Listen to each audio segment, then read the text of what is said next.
안녕하세요. 2025년 8월 12일 화요일 오후, 오늘의 시장 흐름과 투자 전략을 알아보겠습니다. 간밤 미국 증시는 CPI 발표를 앞두고 전반적으로 신중한 분위기 속에서 하락 마감했는데요. 주요 지수들이 약세를 보였고 특히 에너지 업종이 큰 하락폭을 기록했습니다. 7월 CPI는 전년 대비 2.8%, 전월 대비 0.2% 상승할 것으로 예상되며 특히 근원 CPI는 상승폭이 더 커질 것으로 전망되어 시장의 경계심을 키우고 있습니다. 이 결과에 따라 9월 금리 인하 가능성이 크게 좌우될 것으로 보여서 투자자들의 시선이 집중되고 있어요. 정치적 불확실성도 시장에 영향을 미쳤습니다. 트럼프 대통령은 미국과 중국 간의 관세 유예를 90일 연장하며 단기적인 불확실성을 하나 제거했지만 장기적으로 미국 기업 이익률 감소와 소비재 가격 상승으로 이어질 수 있다는 분석도 나오고 있습니다. 또 엔비디아와 AMD가 중국에서 얻는 AI 칩 매출의 15%를 미국 정부에 기부하기로 합의했다는 소식은 논란이 되고 있어요. 트럼프 대통령이 노동통계국 BLS 국장의 지지 성향 인물을 임명하여 CPI 데이터 신뢰도에 대한 우려가 제기된 점도 주목할 필요가 있습니다. 미국 시장의 개별 종목을 보면 애플은 지난주 강세 후 차익 실현 매물이 나오면서 하락했고요. 인도 불매운동 확산 소식과 저가형 맥북 루머도 부정적으로 작용했습니다. 반면 마이크론 테크놀로지는 4분기 매출 전망치를 상향 조정하며 4.1% 상승했고 인텔은 CEO가 트럼프 대통령과 회동할 것이라는 소식에 3.7% 올랐습니다. 테슬라는 영국 전력 공급 사업 인허가 신청, 로보택시 서비스 일반 공개 발표 등의 소식에 힘입어 2.85% 상승했습니다. 엔비디아와 AMD는 중국 AI 칩 매출 기부 소식에 하락하거나 혼조세를 보였는데요. 이 거래에 대한 비판적 시각도 존재합니다. C3.AI와 업스타트는 실적 부진과 전환 사채 발행 소식으로 크게 하락했습니다.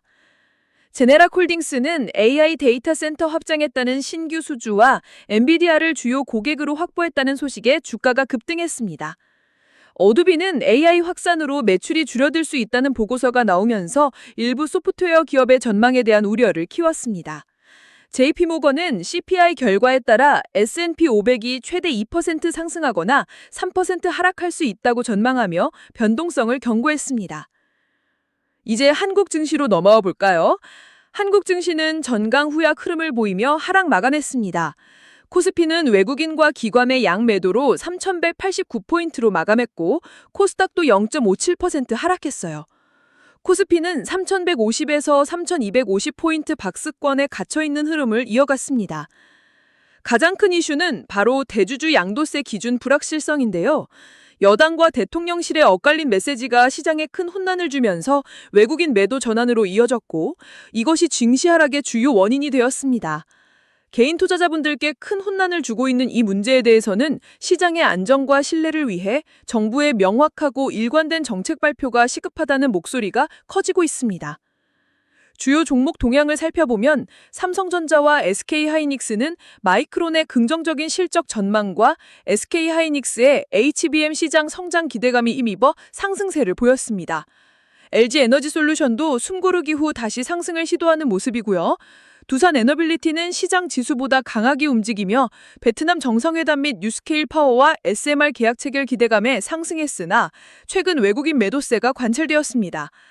엔터주인 YG엔터와 SM은 실적 호조와 블랙핑크 활동 재개 기대감에 강세를 보였고 외국인과 기관의 꾸준한 순매수가 있었습니다.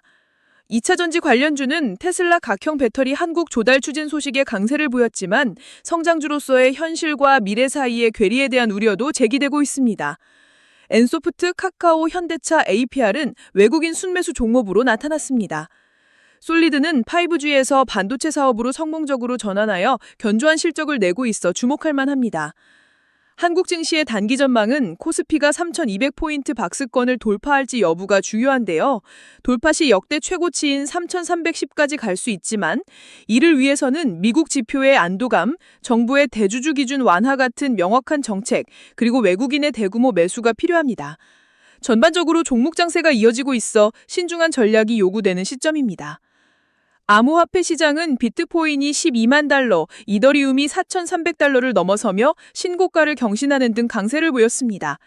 기관 투자자들의 활발한 매수가 가격 상승을 견인하고 있고요. 블락록과 같은 대형 기관들이 비트코인 현물 ETF를 매수하는 등 기관 자금 유입이 지속되고 있습니다. 트럼프 미디어가 비트코인 현물 ETF 출시 신청서를 수정 제출했다는 소식도 긍정적인 영향을 주었습니다. 이러한 시장 상황 속에서 저희가 제안하는 투자 전략은 다음과 같습니다. 미국 증시에서는 마이크론 테크놀로지, 제네라 홀딩스, 그리고 장기 홀딩 관점에서 애플과 아마존을 분할 매수하는 전략이 유효해 보입니다. 한국 증시에서는 삼성전자, SK하이닉스 등 반도체 섹터와 실적 모멘텀이 강한 엔터주, 그리고 외국인 순매수가 유입되는 엔소포트, 카카오 등을 주목해 볼 수 있습니다. 암호화폐는 비트코인과 이더리움을 장기적인 관점에서 꾸준히 분할 매수하는 전략을 추천드립니다. 하지만 주의해야 할 리스크 요소도 분명히 있습니다. 미국 CPI 발표 결과에 따라 시장의 변동성이 크게 확대될 수 있고요. 한국의 대주주 양도세 기준 같은 정책 불확실성은 투자 심리를 위축시키고 외국인 자금 이탈을 유발할 수 있습니다. 시장 고평가 논란과 개인 투자자들의 옵션 투자 증가는 시장 조정 가능성을 시사하는 만큼 신중한 접근이 필요합니다. 리스크 관리 방안으로는 기술적 지지선이 무너지거나 투자 근거가 훼손될 경우 과감하게 손절하는 원칙을 세우고, 불확실성이 높은 시기에는 일정 수준의 현금 비중을 유지하며 분산 투자를 하는 것이 중요합니다. 이번 주 시장은 미국 CPI 발표와 국내 정책 불확실성이 가장 큰 변수가 될 것으로 보입니다. AI 관련 반도체 및 인프라, 견조한 실적 기반의 성장주, 그리고 암호화폐 시장이 유망한 투자 기회로 보이니 투자 전략 수립에 참고하시길 바랍니다. 오늘 전달드린 내용은 AI가 작성한 것이며 특정 종목에 대한 투자 추천이 아님을 다시 한번 강조드립니다. 투자는 언제나 신중하게 본인의 판단과 책임하에 이루어져야 합니다.